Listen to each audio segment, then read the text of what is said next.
Buenas tardes, compañeros psicólogos y futuros psicólogos. Agradecemos la atención para esta nueva etapa del movimiento del psicólogo por el psicólogo. Tenemos preparadas varias sorpresas para ustedes y todas enfocadas hacia la profesionalización y la dignificación también, tanto del psicólogo como de la profesión. En esta oportunidad nos acompaña la licenciada Yadira Monterroso. Es especialista en estrés postraumático y nos va a estar compartiendo sus conocimientos enfocados hacia la violencia contra la mujer, la violencia psicológica específicamente.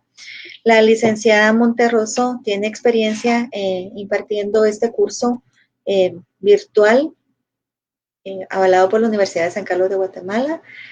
Los voy a dejar con ella. Ella nos va a estar dando una breve presentación del mismo, del contenido del mismo, y esperamos sus dudas o comentarios. Y al final, pues, le trasladaremos a la licenciada para que nos vaya aclarando un poquito más. Sean bienvenidos. Con usted, la licenciada Yadira Monterroso. Hola, buenas tardes o noches. Si en algún lugar donde están ustedes ya oscureció. Bienvenidas y bienvenidos a este espacio donde compartir profesionales de la psicología en relación a cómo vamos fortaleciendo nuestras capacidades laborales, tanto académicas como en la forma de abordaje de nuestros casos. El día de hoy, gracias a las compañeras del movimiento, vengo a platicar, a conversar con ustedes acerca del tema de la violencia psicológica, con especial atención a la violencia contra la mujer. Aunque sabemos que en cuestión de violencia psicológica todos y todas podemos estar expuestos, no importa si somos hombres o mujeres. Sin embargo, hay unos matices en cuanto a la violencia contra las mujeres que trataremos de nombrar, ¿verdad? En el breve espacio en que podemos compartir, tendremos un poco la estructura de la conversación, hablar un poco acerca de los perfiles criminales de los violentadores o agresores y nombrar algunos mecanismos, algunas estrategias de manipulación, de chantaje emocional, de daño a la salud mental que pueden ejercer agresores, es decir, cómo evidenciar estos mecanismos de la violencia psicológica.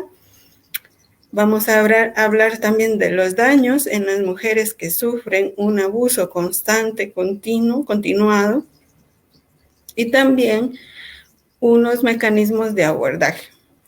Todo esto va a ser brevemente por la cantidad de tiempo que tenemos, pero en la medida en que van surgiendo dudas, usted puede comentar con el chat, presentar sus dudas o algún comentario.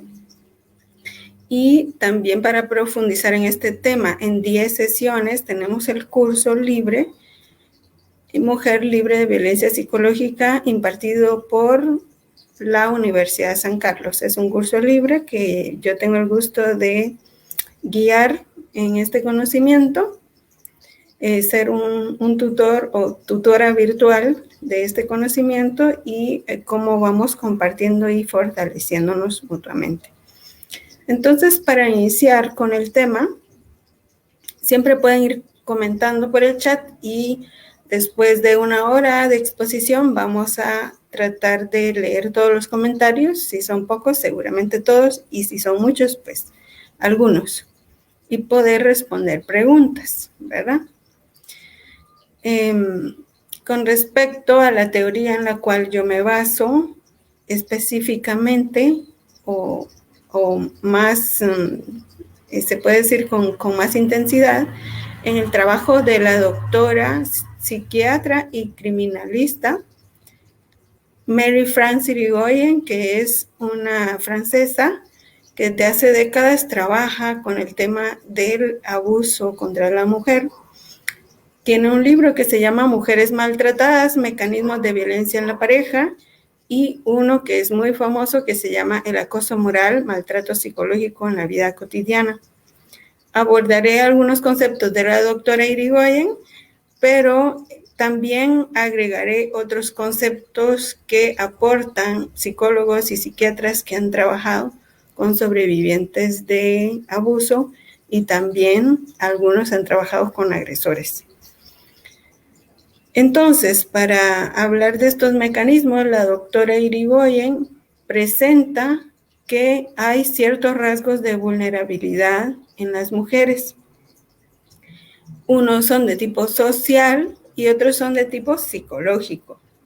Los de tipo social incluyen esta socialización de género en la cual a la mujer se le educa para ser sumisa, agradable, compaciente, servicial, que ella tiene que ser un pan de Dios, una dulzura, perdonarlo todo, acompañar y cuidar a los demás, sopesando su salud o su integridad física, psicológica, su fortalecimiento.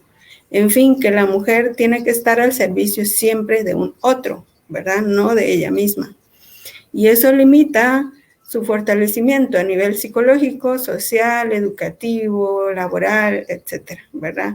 Porque es un sistema de creencias, de valores que se integra a la personalidad y que limita poner límites a las agresiones, si es que se pueden evidenciar y nombrar, o que también hace que la sociedad entre como un mecanismo de legitimación de la violencia contra las mujeres y legitimación también del derecho del hombre por estar por encima de la mujer.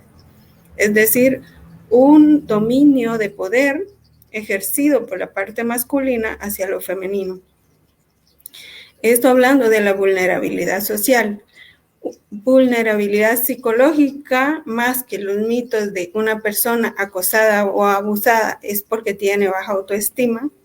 Veremos que hay muchos factores que nos dicen que en la mayoría de casos no es cierto que una persona que haya sido sometida a bajo dominio, a un abuso continuado, no es porque tenga autoestima al inicio, sino que gracias al abuso va disminuyendo su autoestima, su capacidad de amarse a sí misma y por lo tanto todas sus potencialidades, sus recursos psicológicos, sociales, económicos, laborales, etcétera, ¿verdad?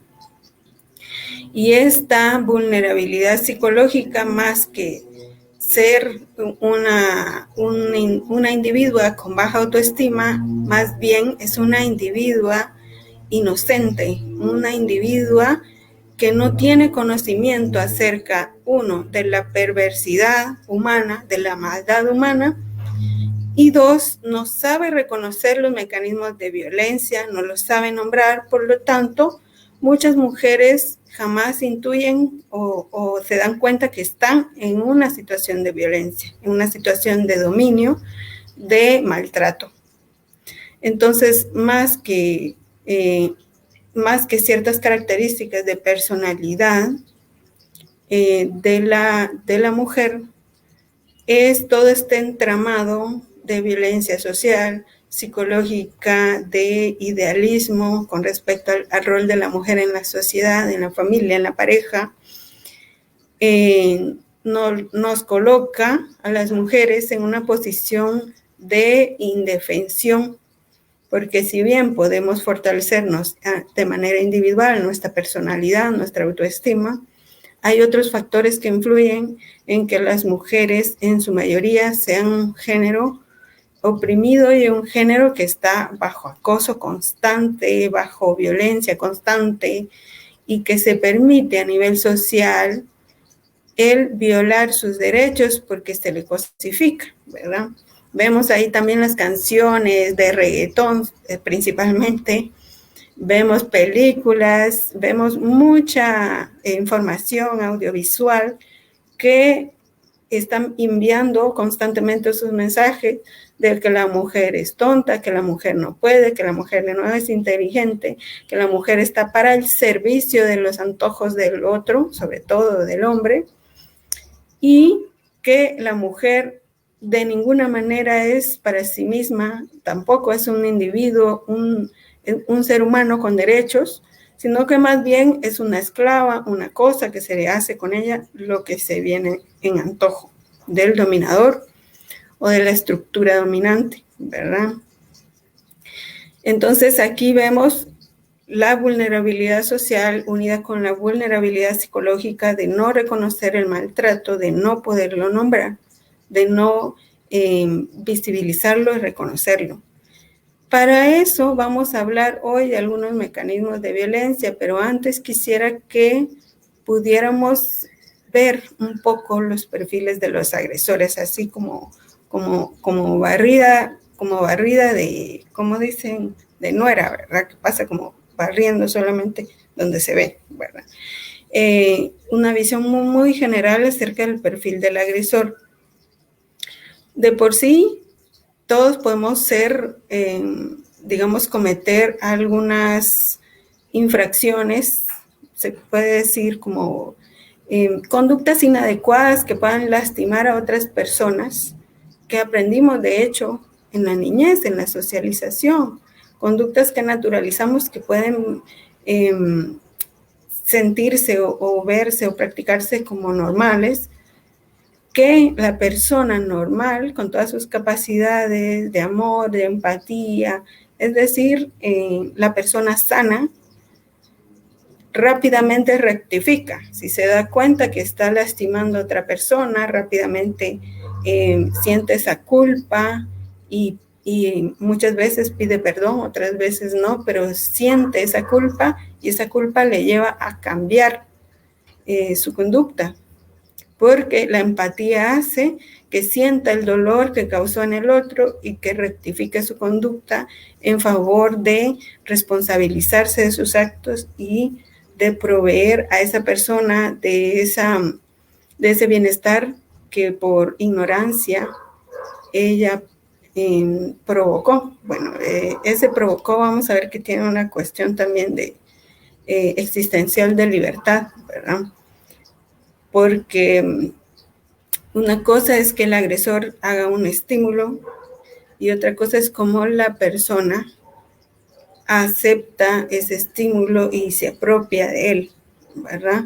Por eso dicen nadie te hace, sino que tú aceptas que te hagan, ¿verdad? Aquí hay una diferencia y una responsabilidad en cuanto a si decimos me provocó o provocó esto o hizo esto y yo experimenté esto, ¿verdad? Responsabilizarse de lo que uno vive y siente con respecto a la relación y a los actos de los otros. Entonces, hablando de los perfiles de los agresores, tenemos en el DSM-5 el clúster B, que es el grupo B de trastornos de la personalidad. En ellos se entran el ahora bien llamado o mal llamado, ustedes me podrán comentar, acerca del trastorno antisocial de la personalidad, que se ha venido confundiendo por el trastorno de narcisista de la personalidad, el trastorno límite de la personalidad y el trastorno límite es el que conocíamos como borderline, el trastorno sociopático y el psicopático, ¿verdad? Entonces, en este clúster B tenemos esa gama de perfiles. No se habla mucho de esto, cuesta identificarlos. Me acuerdo que en las clases había un psiquiatra infantil que aprovecha muchísimo sus clases. Me gustaba mucho cómo educaba, el doctor Carlos Salazar.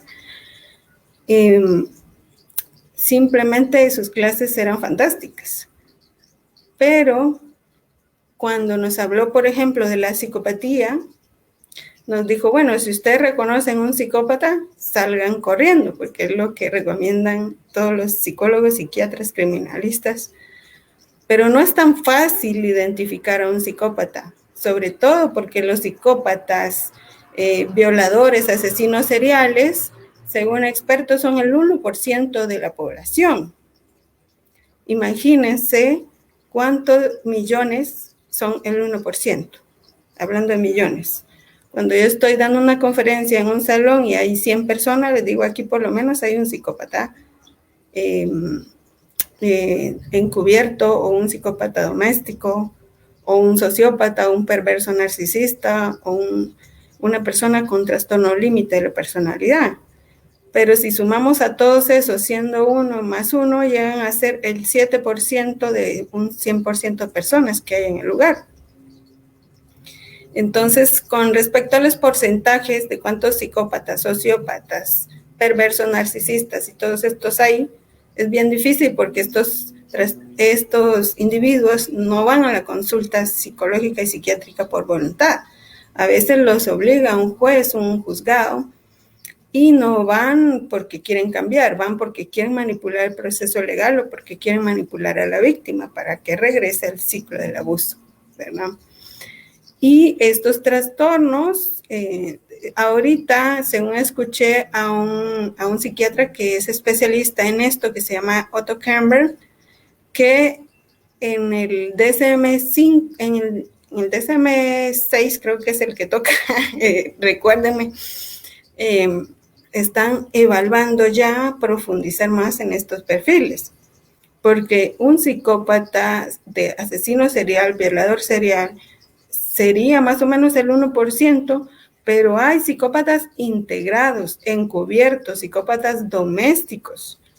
Y estos, que son la mayoría, es decir, que si hubiera un 4% de estos psicópatas domésticos, el porcentaje ya subió a 5%, ¿verdad?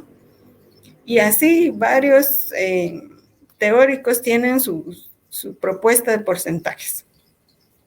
El doctor Walter Rizzo, que es muy famoso, que ha escrito más de 30 libros, que es psicoterapeuta, él dice que llegan a ser, todos estos perfiles juntos llegan a ser un 30%. Entonces aquí tenemos el por qué hay mucha violencia y por qué no sabemos de dónde sale tanta violencia y cómo pararla. No hay explicación lógica, no hay salidas, no hay rutas, ¿verdad? Porque ni siquiera los psicólogos tenemos conciencia de cómo reconocer un agresor, ni cómo reconocer los mecanismos de abuso psicológico. Porque por las leyes y las instituciones ya los agresores se limitan un poco con pegar y con matar un poco, ¿verdad? Porque ya sabemos que hay mucha estadística de esto, pero la mayoría de psicópatas domésticos no necesitan pegar porque la víctima o la mujer llega a un estado de sometimiento tal que le es difícil salir de ese ciclo de abuso. Entonces, ¿cómo reconocer un psicópata encubierto, doméstico o integrado o subclínico? Todos esos nombres se le dan a este perfil, que no son trastornos de la personalidad curables. Es decir, si yo tengo un lunar en la mejilla, no estoy enferma, simplemente soy así, ¿verdad? Un psicópata no está enfermo, simplemente es así. No tiene empatía, no tiene capacidad de amar, no se preocupa por los demás, él simplemente da rienda suelta a sus antojos, a sus deseos, que nacen de su sed de poder, de su sed, de su yo endiosado, ¿verdad?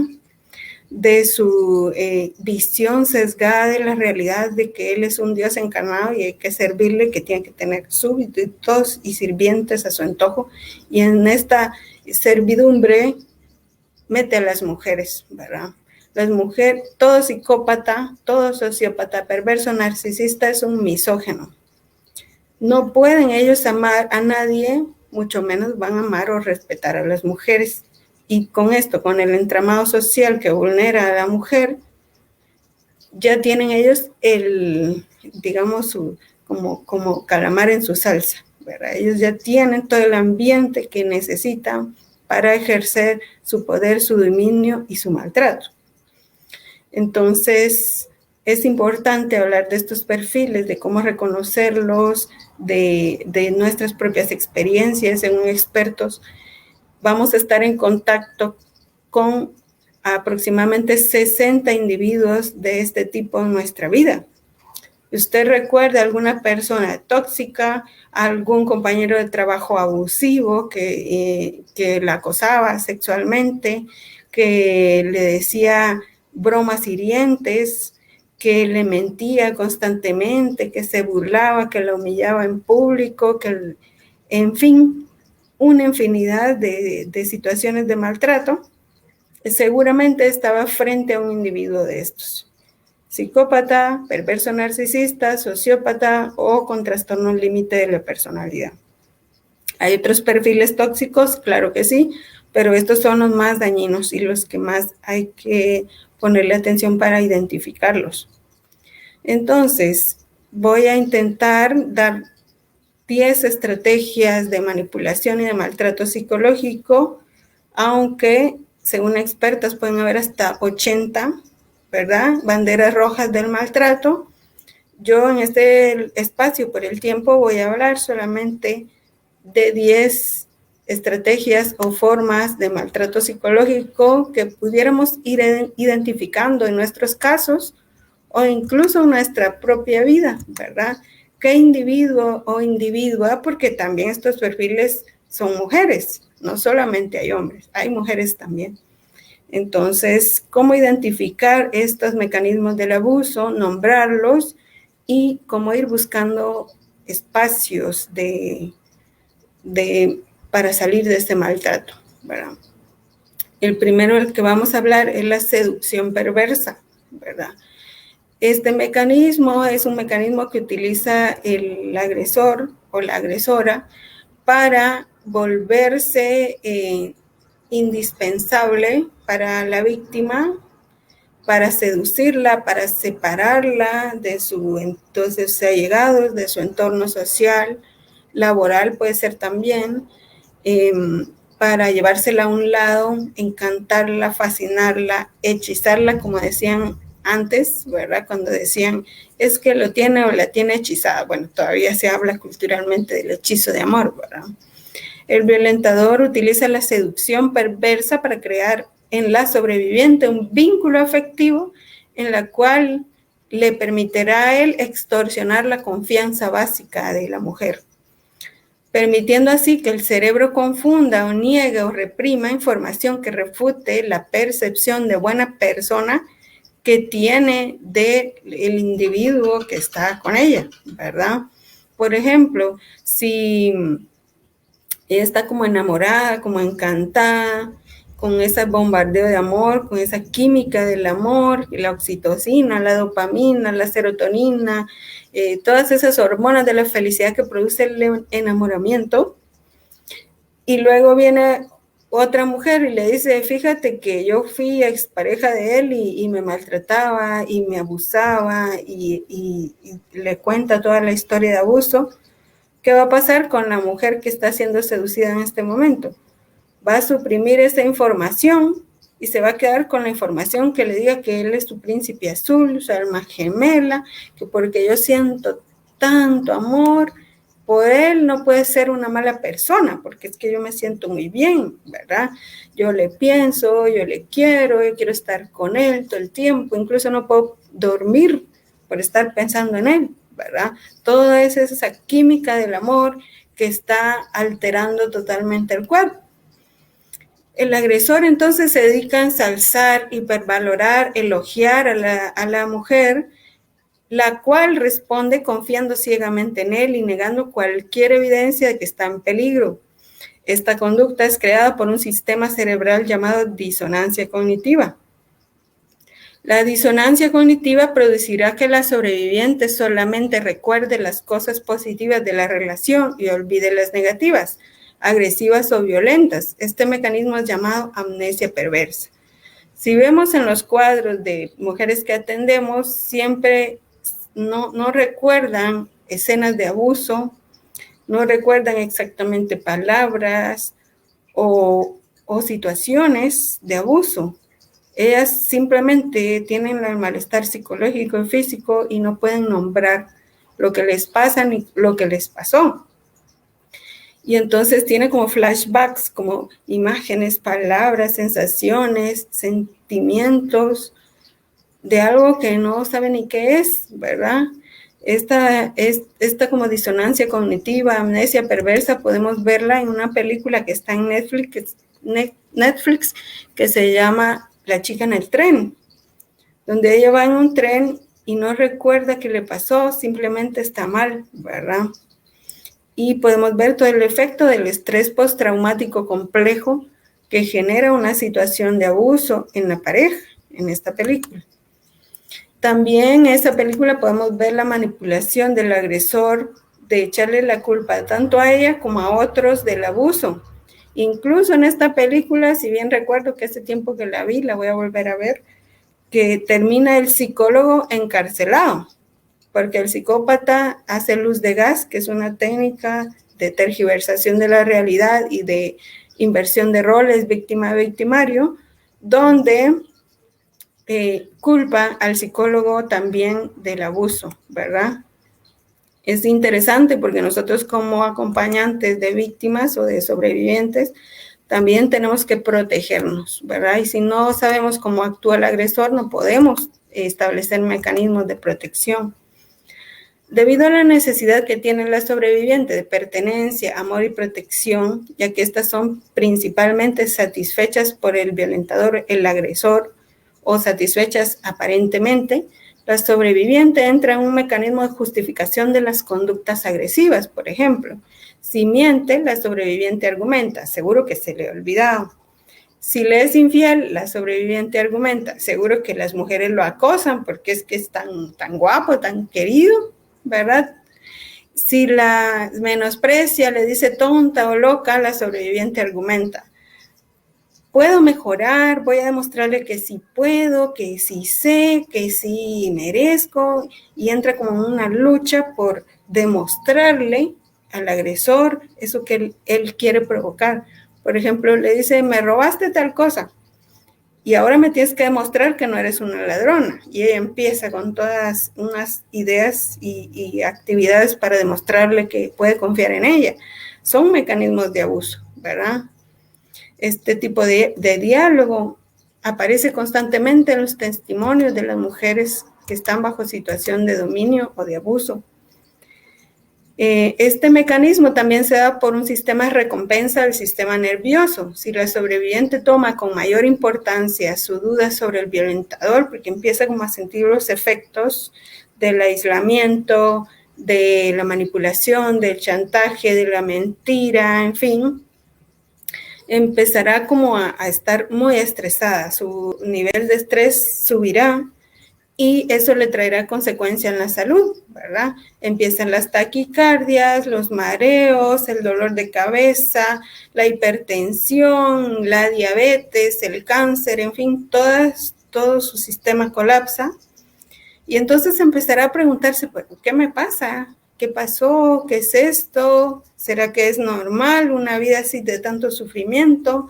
Empezará a cuestionar las acciones de su conviviente o del agresor. Y eso hará que el agresor empiece con la violencia mucho más solapada, ¿verdad?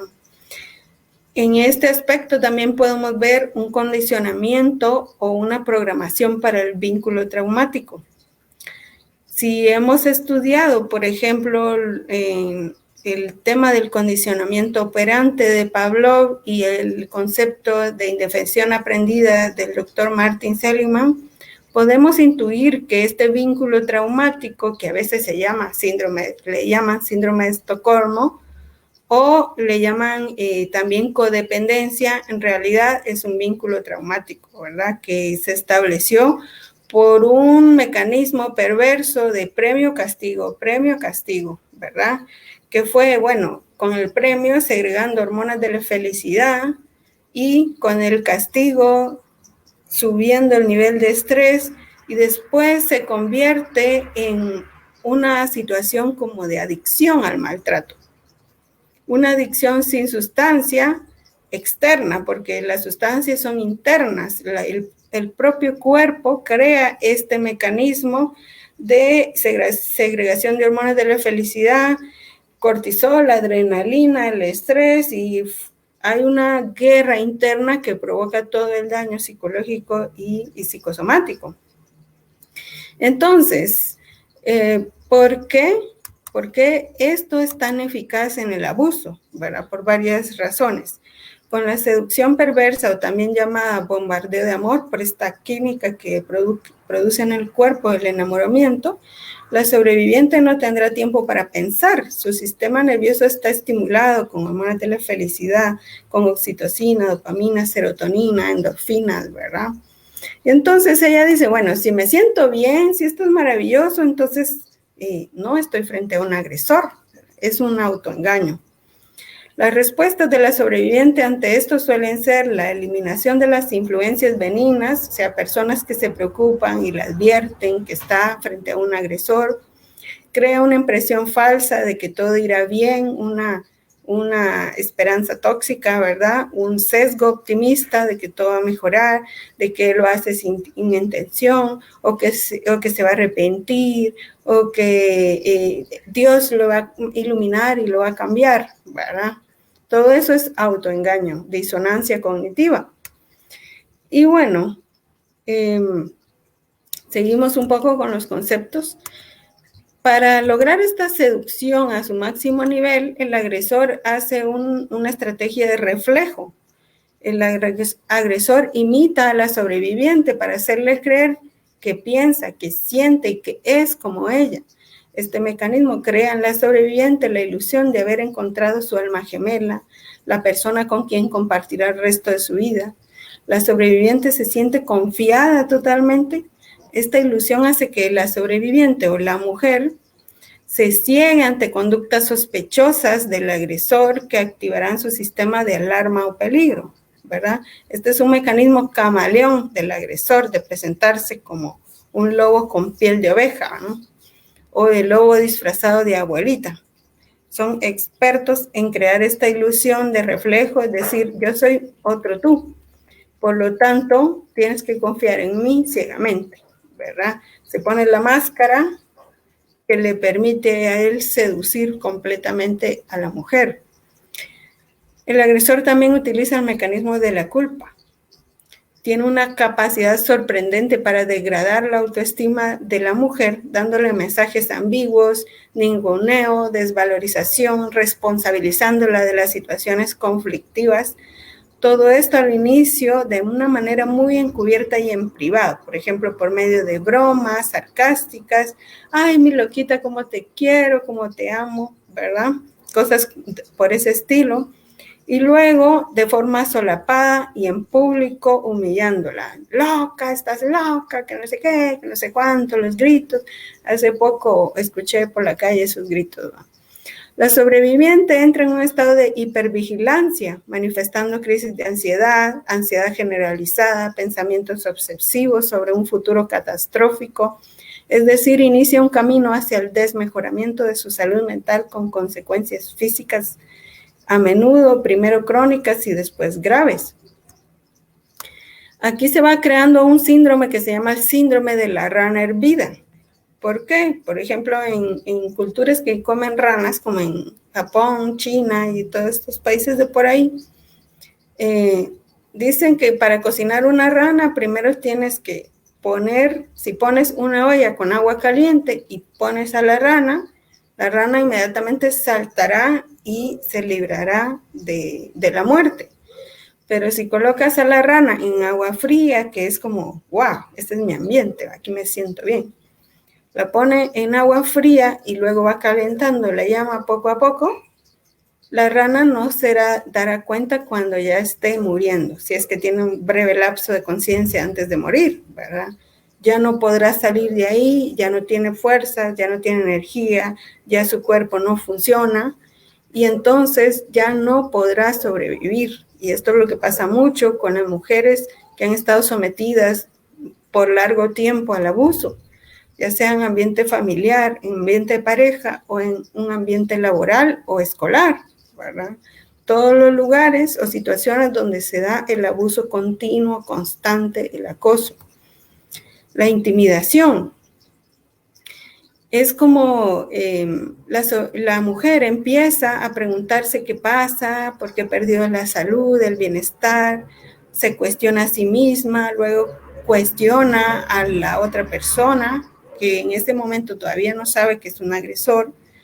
Él lo toma como una ofensa grave a su ego, que le cuestione, que inicia un proceso de intimidación más solapado y más descarado, ¿verdad? Utilizando amenazas camufladas con preocupación.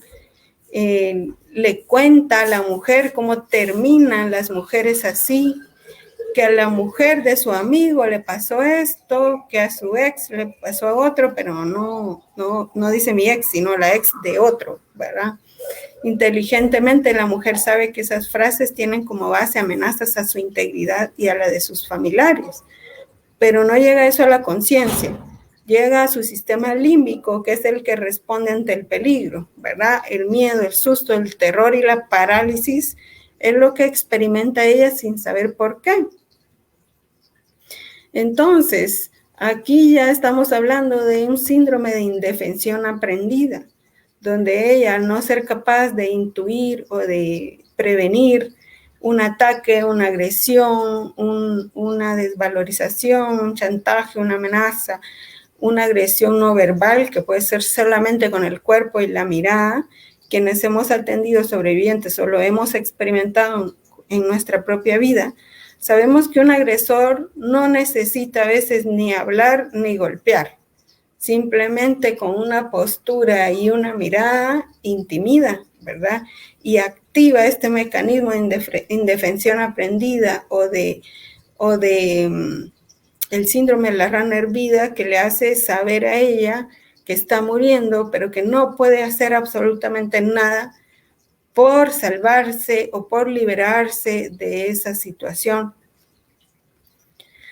La triangulación, este mecanismo lo vemos mucho cuando se crean celos patológicos, cuando se le acusa a la víctima de ser infiel, cuando el agresor empieza a decir que tiene una sus ex que lo persiguen, que lo acosan porque, wow, él es la última maravilla del mundo, entonces todas quieren con él, ¿verdad? Que la fulanita me busca, me cela y que tienes que estar agradecida por estar conmigo. Y entonces ahí es donde viene, digamos, las peleas entre mujeres, porque no, que es mío, que no es mío. Ahí vemos las canciones recuérdeme, esta Paulina Rubio y Alejandra Guzmán, ¿verdad? Mío, este hombre es mío y la otra no, y güera, ¿verdad? Ahí vemos exactamente este mecanismo de la triangulación.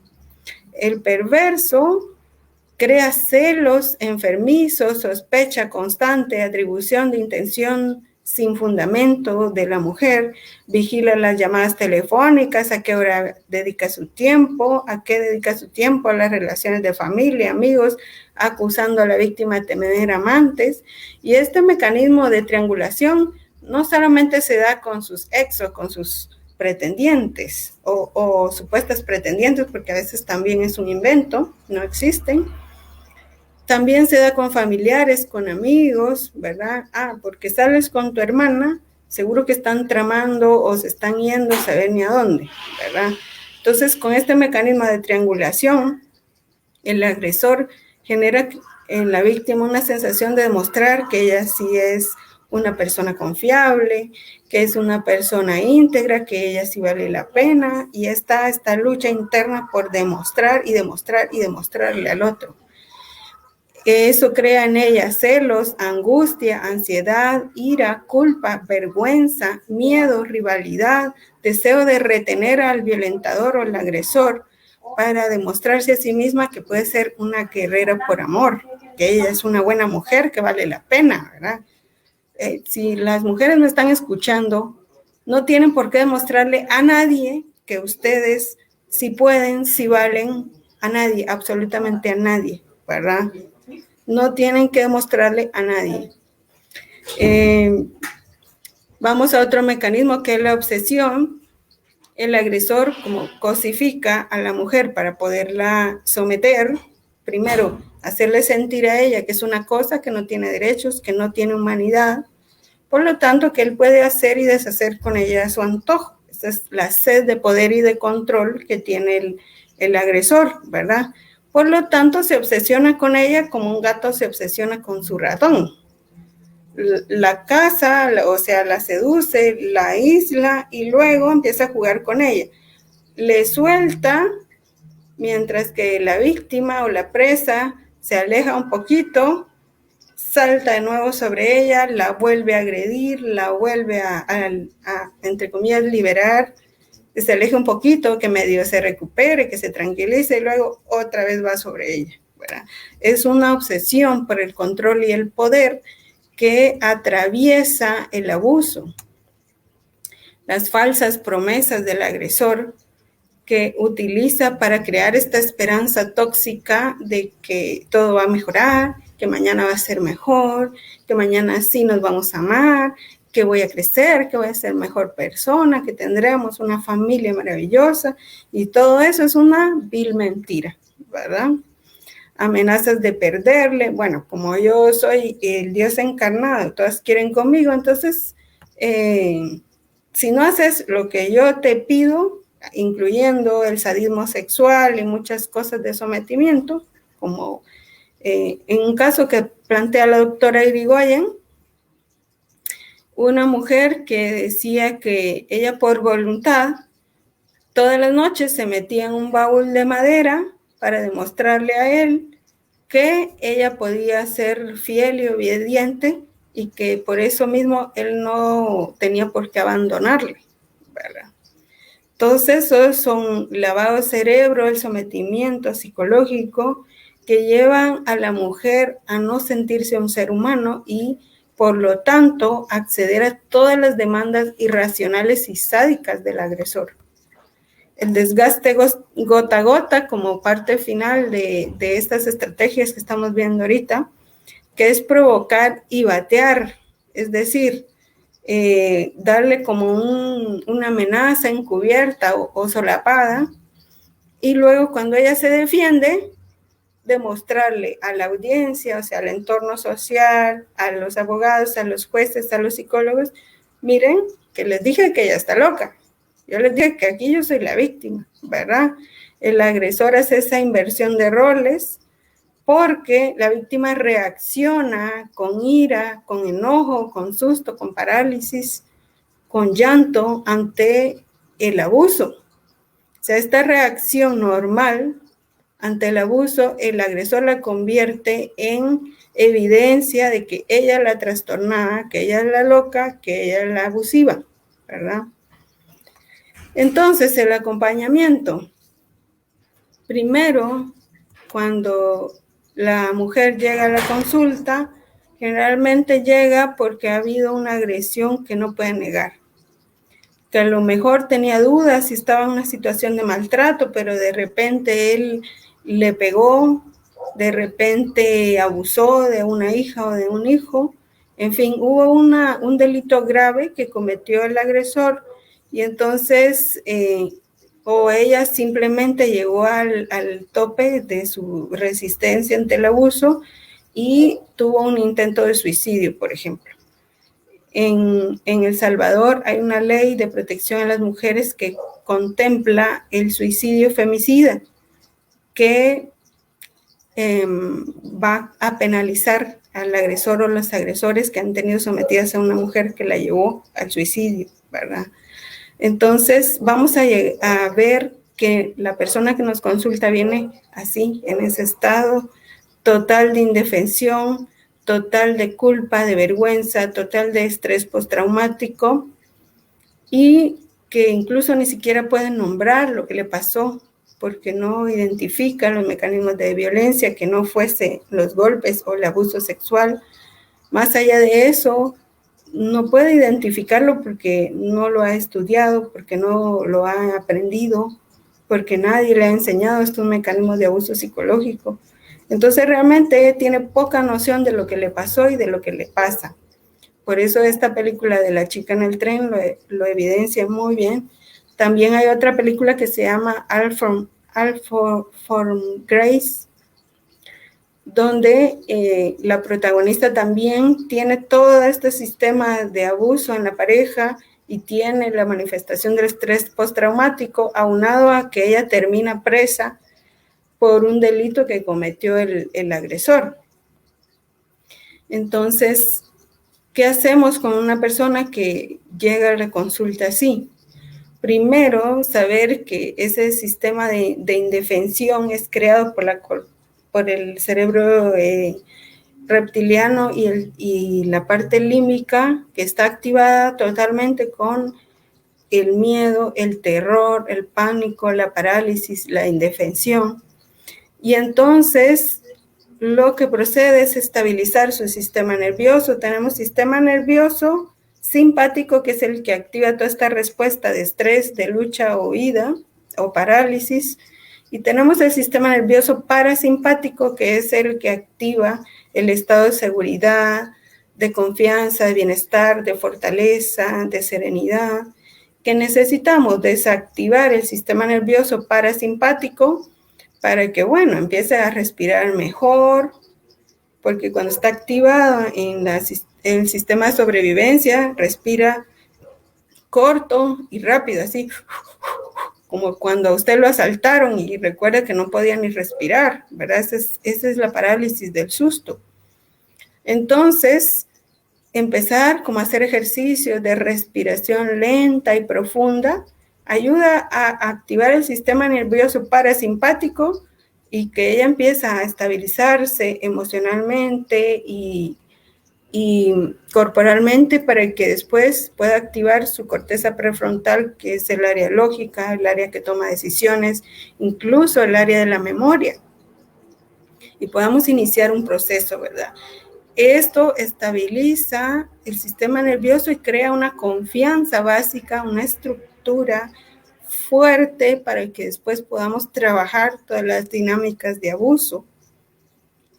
Entonces, ya estamos como llegando a la hora y quisiera saber si tienen dudas, comentarios, qué les parecen estos conceptos, qué información tienen también de los perfiles criminales, si ustedes ya han estudiado estos perfiles a profundidad, si han atendido a mujeres sobrevivientes y qué han podido ver de estas estrategias, sobre todo de abuso psicológico. Si conocen otras, por favor comenten.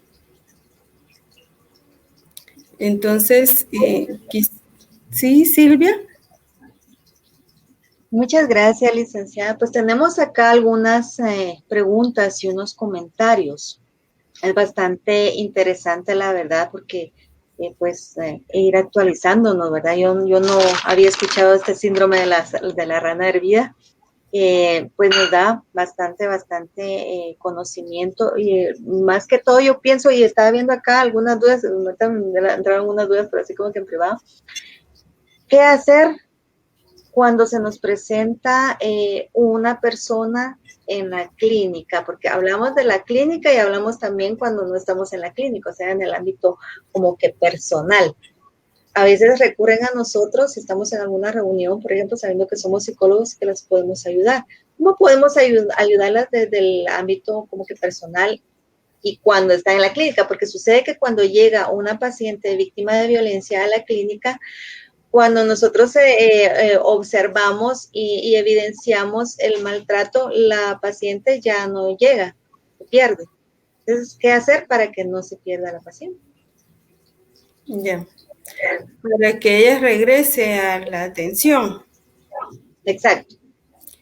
Primero es saber que estamos frente a un estrés postraumático que tiene todas esas características que ya conocemos, lo emocional, lo cognitivo, todas estas molestias que debemos como tener presente de que ella va a llegar con estas molestias, porque el estrés postraumático complejo o de tipo 2, por eso se llama complejo, porque está constituido por una serie continua de abusos. No es un solo hecho, por lo tanto es un cuadro que es más difícil de tratar que un simple cuadro de estrés postraumático simple, ¿verdad? O de tipo 1. Entonces, si nosotras atendemos la estabilización de su sistema nervioso a través de varias técnicas, ya dije una que es la respiración lenta y profunda, respiración abdominal, que es como la estrategia o la técnica más fácil y más a la mano que podemos tener, pero también hay otras, por ejemplo, la musicoterapia. Yo en las primeras sesiones, cuando llegan, primero no tratamos de inmiscuirnos en el relato, en el testimonio del abuso, simplemente nos dedicamos a la estabilización de su sistema nervioso y de su sistema de seguridad interna. ¿Y cómo lo hacemos? A través de la respiración, a través de ejercicios de bioenergética, ¿verdad? Que es movimientos corporales que hacen que estas hormonas, que este bombardeo químico interno empiece a equilibrarse. A través de la musicoterapia ponemos una melodía y le provocamos o le acompañamos para que ella haga estas respiraciones lentas y profundas mientras concentra sus sentidos en la melodía.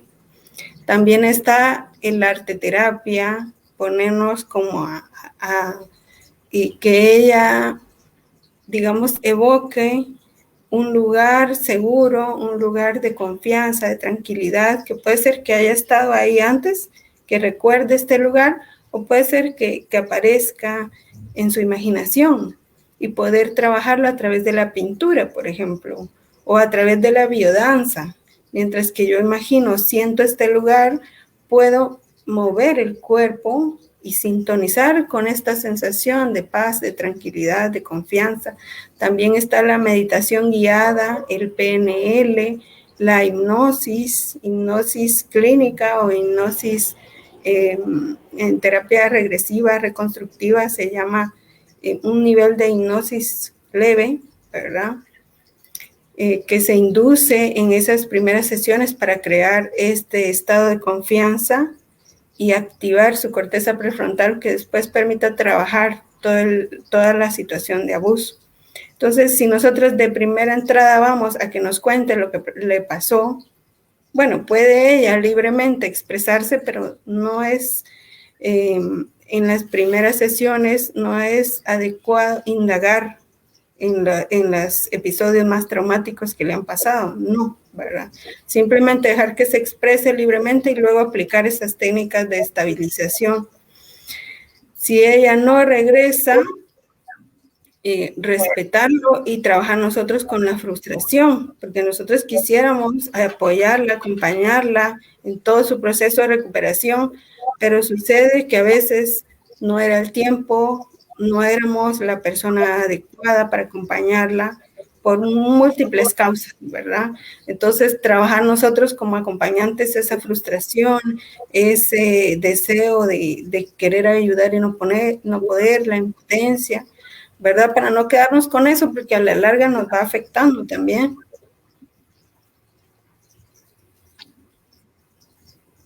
Gracias, licenciada. Tengo acá un comentario. Vamos a ver si se muestra acá. Vamos a ver, no se lee por acá. Dice, es bueno cultivar el amor propio sin duda.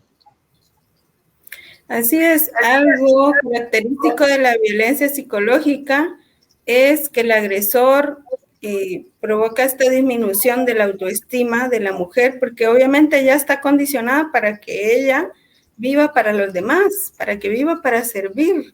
No está educada por sus roles sociales de que ella legitime sus necesidades, sus deseos, su proyecto de vida. Si ella se prioriza, se siente egoísta, se siente culpable y luego vuelve otra vez a ver qué necesita el otro, a servirle al otro. Incluso algunas mujeres hasta se vuelven como en esta situación como de insistir y acosar al otro. Bueno, ¿qué necesitas? Aquí estoy para servirte. ¿Quieres un tecito? ¿Quieres un cafecito? ¿Qué te hago de comer? ¿Cómo te plancho? No es solamente por costumbre que se hace, sino también porque se tiene idealizada ese rol de que yo sirvo para servir y si no sirvo para servir, no sirvo para vivir. Es decir, mi existencia como mujer está limitada a lo que yo puedo hacer por los otros y no en mi humanidad, en lo que yo siento, pienso, necesito, en lo que yo me fortalezco, en lo que yo existo, ¿verdad? Mi existencia como mujer con la construcción social que tengo es, bueno, si alguien me necesita y yo puedo hacer algo para ayudarle, entonces sí existo, ¿verdad? No existo por mí misma, sino existo en relación al servicio hacia otro.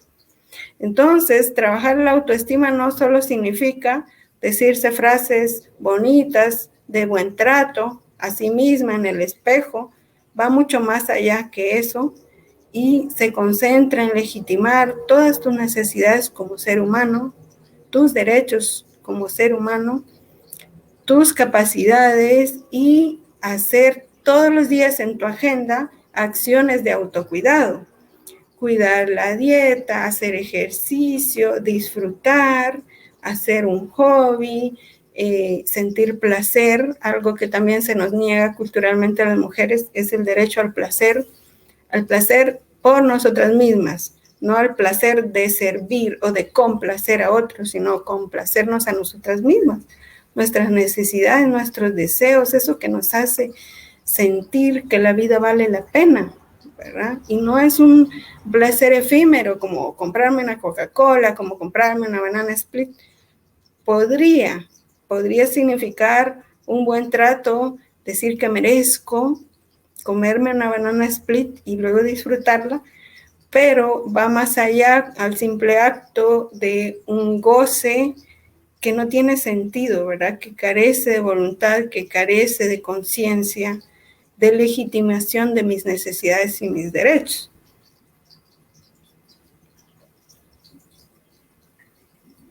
Gracias, licenciada.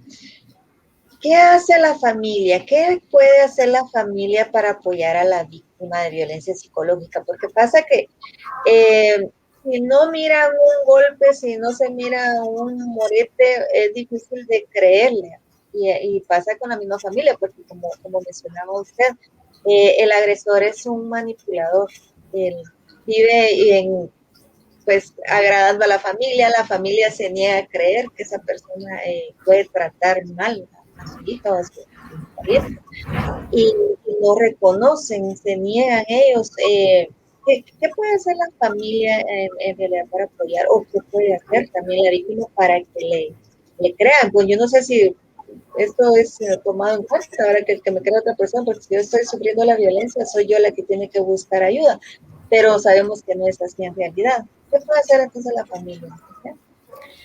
Sí puede ella intentar vincularse con esas personas que le puedan apoyar. Obviamente está el tema de la difamación, que el psicópata o el narcisista perverso o el sociópata, mientras que seduce a la mujer, va a su entorno social, a sus familiares, amigos, compañeros de trabajo, a crear una campaña de difamación contra la mujer.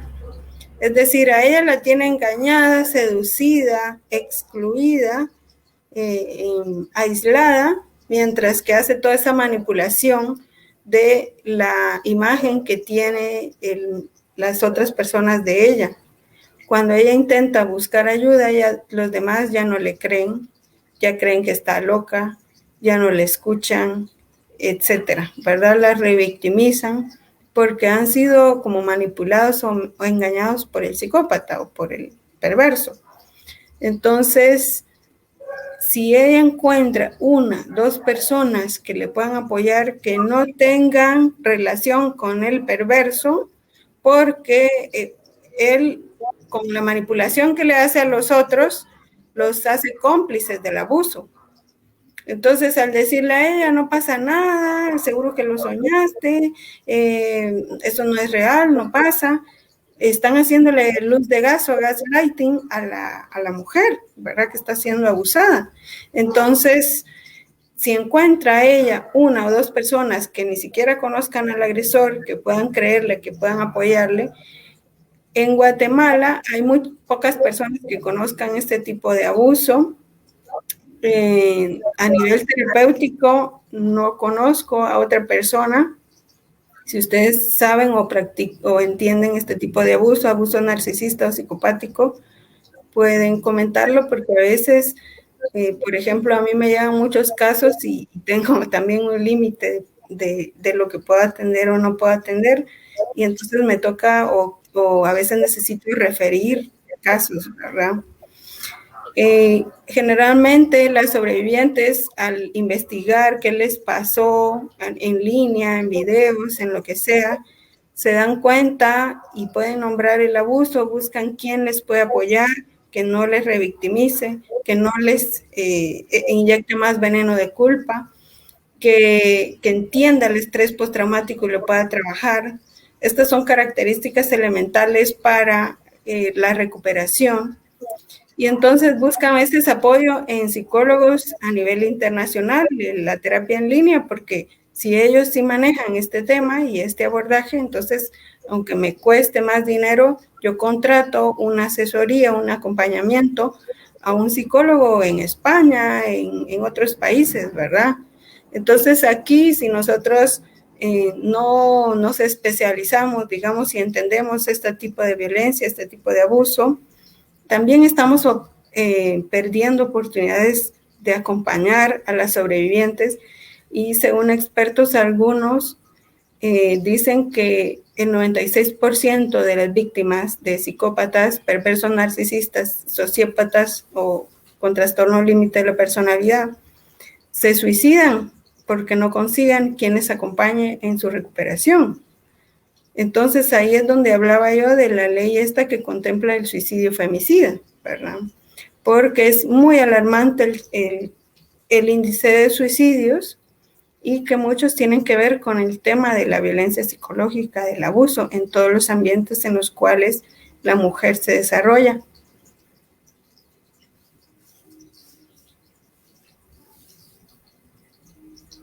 Gracias, licenciada. Y menciona algo muy importante porque nosotros como profesionales y los pues, próximos o futuros colegas, eh, es importante que reconozcamos que tenemos también como que nuestros límites o reconocer que nosotros no somos especialistas en este tema y tenemos que buscar, incluso entre nosotros mismos, ir buscando cómo le referimos a aquel colega que tenga esta especialidad, porque no podemos, o sea, somos psicólogos, conocemos mucho de la conducta, pero cada quien, el hecho de especializarse en un área, creo que va a favorecer más definitivamente a la víctima, ¿verdad? Y no querer abarcar como que todo. Entonces, estos espacios son bien importantes para que vayamos comprendiendo todos estos aspectos, todos estos puntos que son muy importantes de hacer notar o son sumamente relevantes. Pues no me queda más, licenciada, que creo que hace nosotros el tiempo. Agradecer a las personas que están conectadas, estuvieron conectadas. Sé que van a haber muchas personas que nos van a ver sugerido, van a llegarle dudas sin duda. Y pues esperamos tenerla una próxima acá en este espacio que es tuyo. Muchas gracias, una información importante. Pues no sé, usted nos quiera dejar unas palabras por despedirse. Gracias, Silvia. Creo que algo importante como acompañantes o terapeutas es que nosotras y nosotros hagamos nuestros propios procesos de recuperación o de sanación de las violencias que nos ha tocado vivir, porque si nosotros no hacemos un fortalecimiento interno, el atender personas no nos va a fortalecer, más bien va a abrir de nuevo nuestras heridas. Entonces, aquí apelo a la ética profesional de si nosotras no hemos tenido un proceso de sanación, de fortalecimiento, de ser acompañadas o acompañados a nivel terapéutico, por favor no nos pongamos a atender casos, porque lo que va a hacer es que los casos o las sobrevivientes, sus historias y sus daños psicológicos los vamos a también a experimentar nosotros. Existe el trauma vicario, que es el trauma de la persona acompañante, que reexperimenta toda la sintomatología de la persona que quiere acompañar o que está acompañando. Entonces, en este sentido, en cuestión de autocuidado y de ética profesional, no atendamos personas o sobrevivientes o víctimas si nosotras no hemos hecho nuestro propio proceso de sanación de la violencia. Eso es lo que quería decir. Muchas gracias, Silvia. Gracias, licenciada. ¿Algún contacto o algún número o dónde la pueden localizar? Porque sí es preciso que nosotros tengamos conocimiento a qué lugares, a qué personas, a qué profesionales podemos referir a las víctimas. Sí, en Facebook estoy como Psicoayuda Guatemala, fanpage, y también pueden localizarme por WhatsApp, por Telegram, al número 3200 1882 y al correo electrónico Maya Yadira 7, ese lo creé cuando era estudiante de psicología, así que y se pueden reír de mi correo.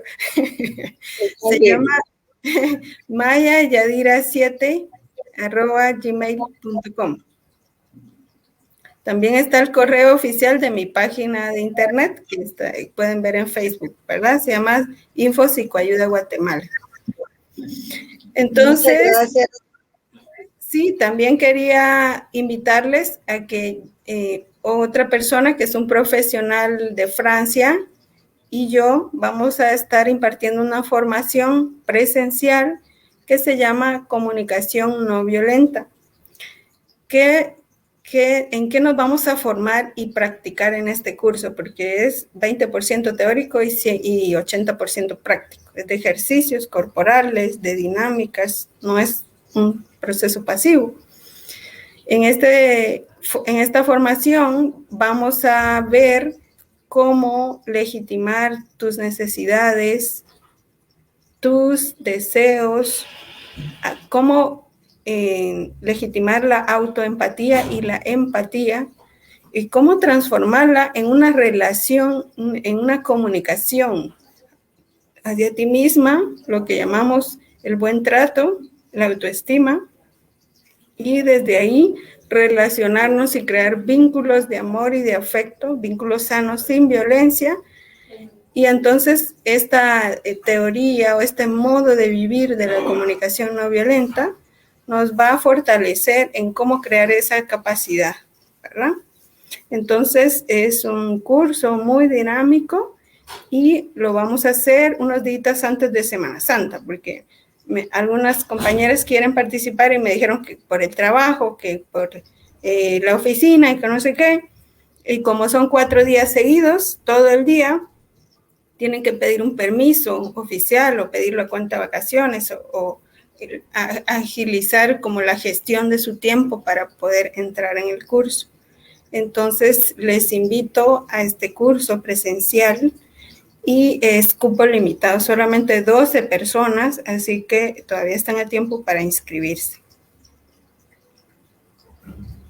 Pues bueno, ya están enterados acá los colegas y sin duda pues van a hacer acto de presencia.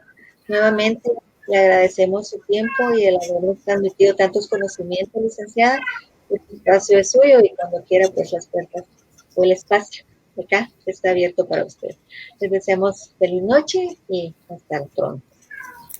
Gracias, Silvia. Un abrazo y mi agradecimiento también por haberme permitido compartir contigo y con este movimiento también, que es muy importante en nuestra profesión. Muchas gracias a todos y feliz noche. Gracias, feliz noche.